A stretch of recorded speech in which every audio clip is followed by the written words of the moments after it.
Hi, we're here in Washington, D.C. at the Nuestro Futuro Latino Education Conference with Denisse Aranda.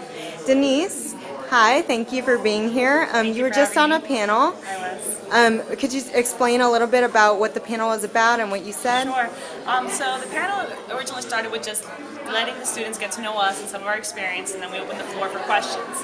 And I was really happy that some of the students had the courage to come up and ask some very difficult questions, and hopefully we were able to provide some insight as to how they can plan for their future, how they can achieve their goals, and how they can get rid of peer pressure. So hopefully we got through a bunch of them.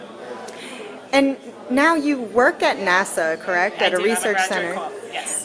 So how did working at NASA as an intern and those experiences while you were in college, how did that help you prepare for your career now? So very interesting. So I would have not been able to get this job had I not done internships. The way that NASA works, they almost want to test drive you before they hire you, and that's kind of the case. So that you go through all these internships, and one, it's good for you as a person because you develop your skills and you develop your resume, and even if you choose not to go to NASA, you have that strong foundation that says, I worked at NASA for this internship, look what I've done, and I'm only 20 years old.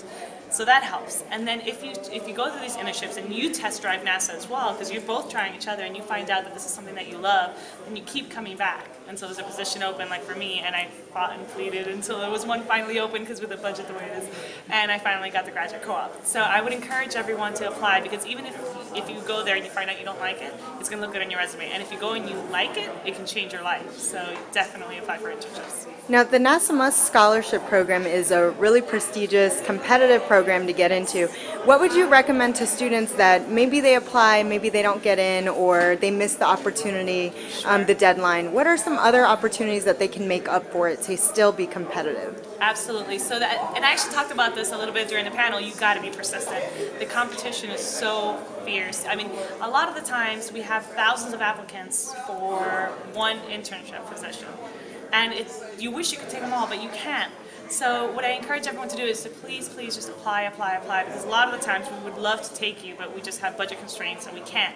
So if you don't get in, just maybe do more conferences maybe, try to get a paper published, do something different, add that to your resume, make sure you have a strong letter of recommendation, and that will ultimately make the difference to whether or not you get in. A lot of the students asked about how to deal with social pressures. A lot of students face, if you're too smart, you're not one of us. Yeah. What do you respond to the students with? Well, I actually sympathize a lot because, I'm a little bit older now, but I was in high school not too long ago and I faced the same things, and it was really hard for me specifically because I really identified with them. I was in Miami and the dropout rate was really high, and my high school had almost 5,000 students, and it was what it was. But I think ultimately the biggest thing that you need to know is that you got to be true to yourself. Number one, you have to know what you like, and once you identify what it is that you want to do with your life, make sure that you surround yourself with people that are going to be supportive. So if someone is saying things to you that are disheartening or disencouraging, then they're toxic to your life and you need to remove them. So get somebody else that will be more supportive, and you'll be happier in the long run that you did.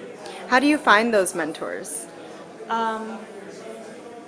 Well, for starters, if you're in college, and the way I met a lot of my friends, you have similar interests. So if you're both studying calculus, for example, then you're going to have a group of friends that, okay, we're kind of in this mindset. If you love to dance, or if you like to do karate or something, an activity, you find other people that are like that, and you surround yourself with them, and make sure that they're in tune to develop you as a better person, and as a better friend, and as a better worker, and ultimately lead to your happiness.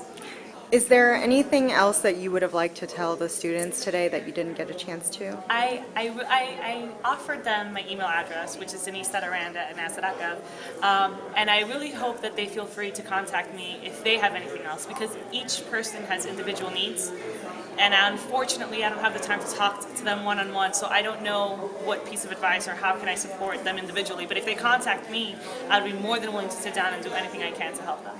Yes, and students can also email NASAAussie@HispanicFund.org with any questions. Absolutely. And we can always get the answers for you. Thank you. Thank you very much.